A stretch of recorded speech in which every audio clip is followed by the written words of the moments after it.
Aduh good people, Obi dan teman-temannya udah mulai memasuki wahana zombie nih. Ih, semangat ya Obi.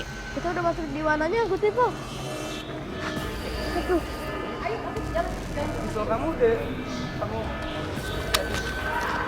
Ayo Nobi. Ayo masuk teman. Aduh. Good People, ini seru banget, Good People.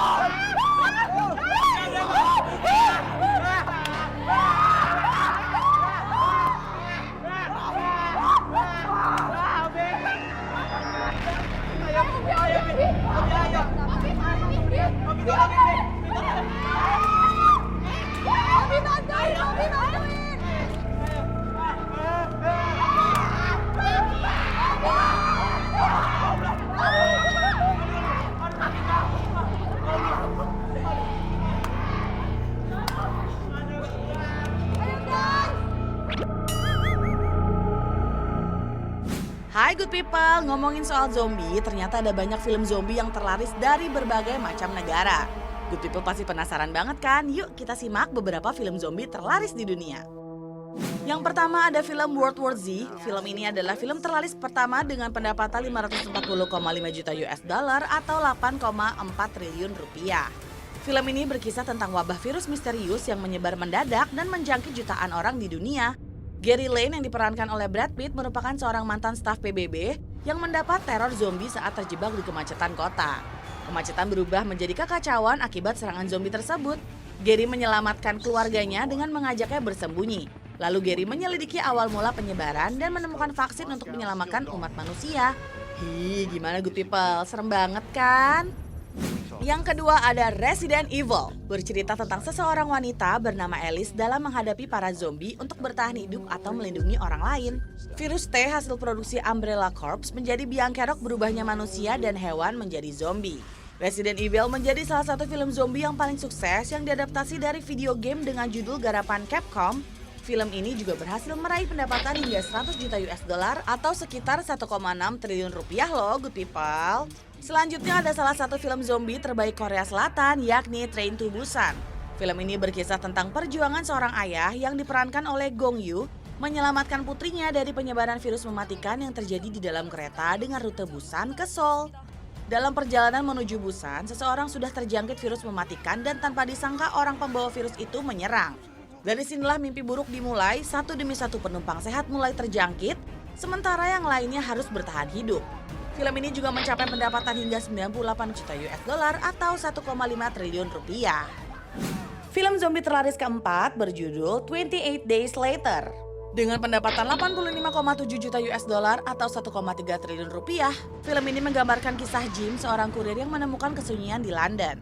Jim kemudian mencari tahu kenapa kota ini begitu sepi, kemudian bertemu dengan beberapa orang manusia yang selamat. Ternyata hampir seluruh London sudah terjangkit oleh sebuah virus ini. Virus ini bukan virus biasa, namun virus rabies yang membuat otak manusia bisa dikendalikan rasa lapar. Sosok yang terkena virus ini kemudian menjadi brutal dan memangsa manusia lainnya. Dan yang terakhir ada dari negara Korea lagi nih good people. Film ini berfokus pada dua karakter utama yang diperankan oleh Park Shin Ye dan Yoo Ah In, di mana mereka mencoba untuk bertahan hidup di kompleks apartemen yang terisolasi zombie. Film yang dirilis pada tanggal 24 Juni 2020 saat pandemi ini berhasil menarik 1,9 juta penonton di Korea Selatan. Film Alive ini ditranslate dalam 31 bahasa dan tersebar di 35 negara, sudah berhasil meraih pendapatan hingga 14,7 juta US dollar atau sekitar 226 miliar rupiah. Nah gimana nih good people? Udah ada yang pernah good people nonton belum? Beberapa film zombie terlaris di dunia serem-serem dan menegangkan banget ya good people. Kayaknya reporter cilik kita juga nggak akan berani deh nonton film-film ini. Nah sekarang kita balik lagi yuk, lihat keseruan reporter cilik kita. Kak, aku boleh cobain baju ini nggak? Boleh. Caca, please satu baju aja deh. Ya ampun masih lama banget, lagian masih kecil udah mikirin dream wedding aja. Lagian kita kan lagi liputan. Kak Cila, aduh kan aku tuh kan, ini kan baju yang kecil. Ini nggak bisa nanti pas kita udah selesai liputannya aja. Gak bisa Kak Cila, aduh. Satu gantung baju aja. Kalau aku udah selesai liputan, Kak Cila langsung buru-buru. Nanti kemana? Kita ke tempat selanjutnya kemana-mana. Gak sempet jadi. Ya udah bener ya, satu baju aja. Iya Kak Cila. Yang paling cantik dan baik hati yang suka telat datang. Kalau ada maunya aja baru muji-muji. Ya udah buruan cobain deh. Yuk. Let's go.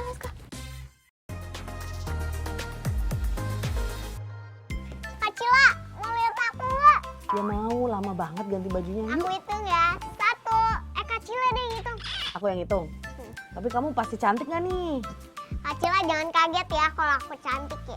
Iya, oke. Hitung ya. 1, 2, 3. Cantik banget. Putar. Kita lihat ada bubutnya. Good people, Mazaya mulai mencoba gaunnya nih. Ya ampun, lihat deh Mazaya dengan gaunnya itu. Cantik banget ya. Jadi kelihatan anggun banget deh Mazaya. Tapi tetap sih centilnya Mazaya nggak hilang. Gemes banget ya Mazaya. Bagus ya. Kamu mau cobanya satu baju doang kan? Enggak Kak Cila, masih banyak lagi. Hah? Masih ada lagi? Iya, Ya udah deh, oke boleh. 2 baju lagi Kak Cila. 5 baju lagi Kak Cila. Oke, ya udah deh nggak apa-apa Kak Cila tungguin ya. Ya. Kak Cila udah siap belum? Udah ya? 3, 2, 1. Cantik banget. Kak Cila. Gimana Kak? Aku cantik gak Kak Cila? Cantik. Tipe, aku cantik gak? Masih ada satu baju lagi nih? Apa masih 6 baju lagi? 6 baju lagi. Ya udah, oke. Let's go. Woi Kak Cila. 1, 2, 3. Wow, cantik banget. Ya dong Kak Cila. Tapi dari 3 baju, Mazaya paling suka yang mana? Kenapa? Suka semuanya. Hai good people. Berhubung Mazaya lagi liputan ke desainer gaun pengantin. Nah kali ini mari kita bahas baju pengantin dari beberapa negara. Gak cuma gaun pengantin cewek aja ya, tapi baju pengantin cewek dan cowoknya juga. Pasti pada kepo kan semuanya seperti apa sih baju pengantin di luar negeri sana? Baju pengantin yang indah dan bagus pastinya selalu dimimpikan bagi pengantin yang akan menikah. Makanya gak jarang dari para calon pengantin memilih baju pengantin terbaik untuk hari bahagia mereka. Dan tahu gak sih kalian, kalau baju pengantin di tiap negara mempunyai karakter sendiri loh. Kita lihat yuk negara apa aja yang baju pengantinnya unik. Pertama, kita berangkat dari negara matahari yaitu Jepang. Di negara ini baju pengantinnya mengenakan kimono tradisional jika menikahnya menggunakan tata cara adat Shinto. Shinto sendiri yakni agama etnis yang dipercaya para pribumi Jepang zaman dulu hingga zaman sekarang dan masih sangat melekat di kehidupan sehari-hari masyarakat Jepang. Tapi untuk pengantin perempuannya bisa dilihat ya menggunakan kostum serba putih yang melambangkan kesucian. Selain itu, pengantin perempuan juga mengenakan aksesoris kepala yang disebut dengan sunokakushi. Kedua, ada Turkmenistan. Negara tetangga dari Uzbekistan yang masih ada di Asia Tengah ini memiliki baju pengantin tradisional yang sangat unik. Wajah pengantin wanita ditutup dengan yang namanya veil. Veil ini menutupi seluruh bagian kepala sang pengantin perempuan. Gak cuma hanya sekedar hiasan loh ya. Veil mempunyai makna untuk melindungi pengantin perempuan dari roh jahat. Yap, masyarakat Turkmenistan memang mempunyai kepercayaan seperti itu good people. Veil tersebut dari bahan yang sangat tipis, jadi pengantin perempuannya masih bisa bernafas dengan nyaman dan aman kok good people. Hehehe. Yang ketiga ada wilayah Gorani. Wilayah Gorani yang berada di antara Kosovo dan Makedonia ini memiliki keunikan di pengantinnya. Pasalnya pengantin perempuannya mengecat wajah mereka. Prosesi adatnya tak hanya sampai di situ. Pengantin wanita lalu dibawa ke tempat perayaan pernikahan dengan menunggang kuda. Keempat ada Peru. Di Peru, baju pengantin wanitanya memiliki desain yang cukup rumit dan warna-warni pada jubah, rok, serta atasannya. Ia juga mengenakan topi dengan dihiasi rumbai-rumbai. Namun desain pada topi bervariasi ya, itu semua bergantung pada wilayah masing-masing. Kelima, ada pengantin dari kelompok Maasai di Kenya. Pengantin dari kelompok ini menggunakan kalung yang berbentuk cakram terbuat dari manik-manik dan kerang. Setiap warna memiliki arti sendiri. Merah melambangkan kekuatan dan keberanian, hijau melambangkan makanan dan perlindungan, kuning untuk kesuburan dan pertumbuhan, biru energi dan rezeki, jingga persahabatan, putih kesucian dan kesehatan, dan hitam kesatuan dan keselarasan. Aduh good people, cantik-cantik banget ya gaun pernikahan yang dicobain sama Zaya. Ngelihat berbagai model gaun pengantin jadi penasaran deh gimana sih sejarah awal adanya gaun pengantin di dunia? Daripada kelamaan, langsung aja yuk kita bahas good people. Dimulai dari abad pertengahan, tepatnya pada tahun 1400-an, warna dan jenis bahan gaun pernikahan menjadi penanda status sosial seseorang loh good people. Hanya kaum kerajaan dan bangsawan saja yang bisa menggunakan bahan sutra, satin, beludru, rendah, dan menggunakan warna-warna granger seperti emas, ungu, dan biru. Pada masa tersebut, para gadis dari kasta sosial yang lebih rendah hanya bisa berusaha meniru bentuk baju dan penampilan para bangsawan karena harganya yang begitu mahal. Gaun berwarna putih pun belum menjadi warna pilihan untuk gaun pengantin sampai pada akhirnya di tahun 1840-an, gaun putih mulai diminati. Hal tersebut disebabkan oleh Ratu Victoria yang mengenakan gaun pengantin putih pada saat acara pernikahannya dengan Pangeran Albert of Saxe-Coburg.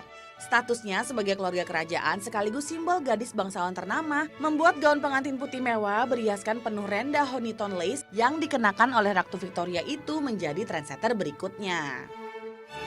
Sejak era Victoria itulah tradisi mengenakan gaun pengantin berwarna putih menjadi simbol kesucian. Warna putih seolah menjadi warna privilege dan memiliki cap for bride only untuk menjadi pilihan warna baju pengantin wanita yang ingin tampil beda dan anggun di hari pernikahannya.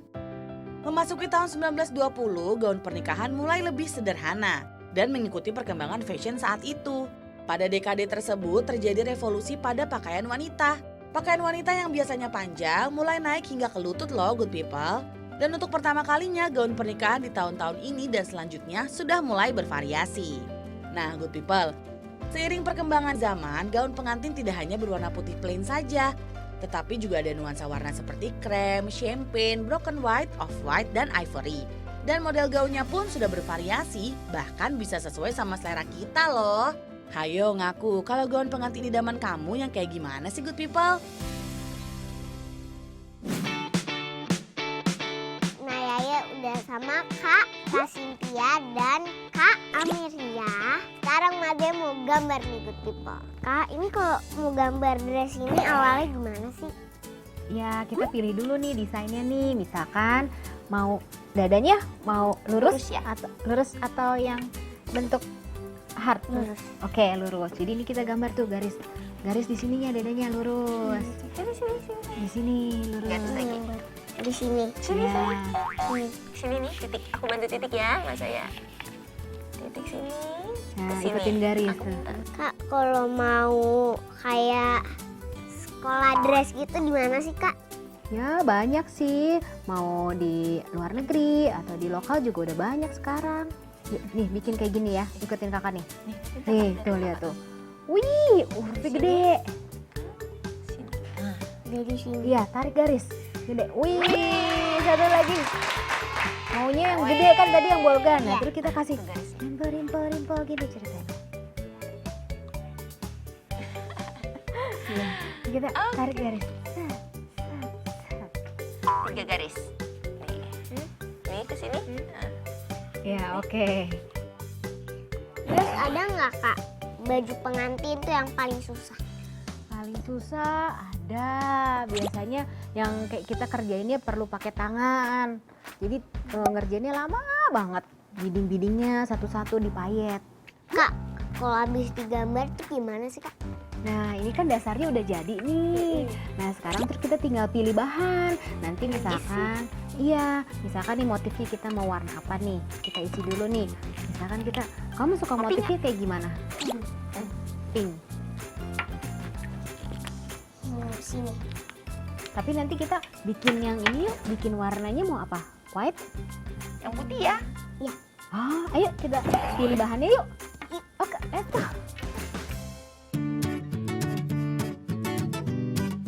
Nah, Mas Zaya, ini kan udah jadi. Selanjutnya kita pilih bahannya. Kalau kita udah scan, sketch desainnya, kita pilih bahannya yuk. Ayo. Nah, ini ada nih bahan-bahannya. Mau warna apa kamu dalamannya? Ini. Oh, white? Ya. Oke. Terus ini kan lihat nih, ada motifnya nih, bahan luarnya. Kamu pilih yang mana? Coba kamu lihat ya, ada Yang- pilihannya. 1, 2, 3, 4. Mau yang mana? Aku mau yang Cinderella ini deh. Oh nih, yang kayak princess. Ya. Oke. Yuk kita fitting yuk. Yuk. Let's go.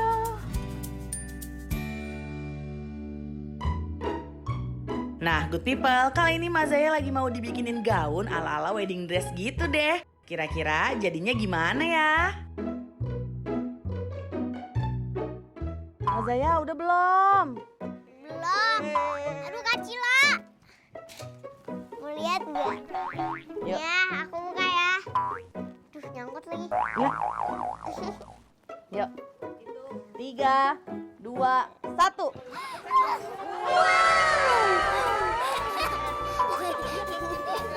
Cantik banget.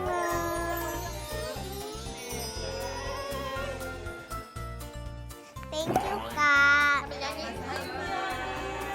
Good people, segini dulu ya liputannya Yaya hari ini. Bye, jangan lupa nonton catatan si bocil hanya di net. Seru banget loh. Bye.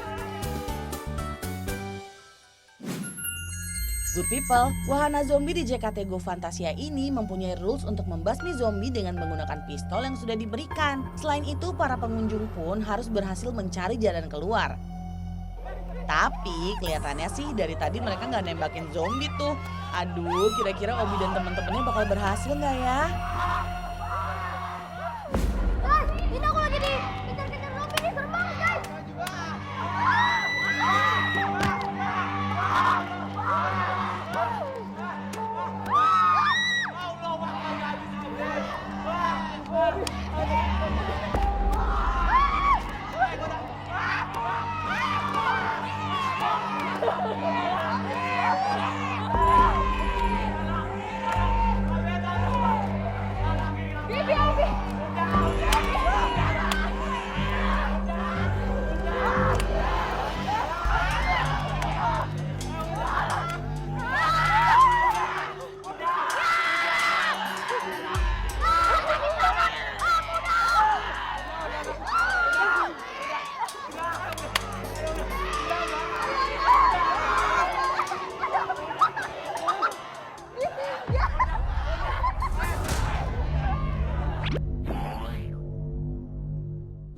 Good people, itu tadi zombie banyak banget good people.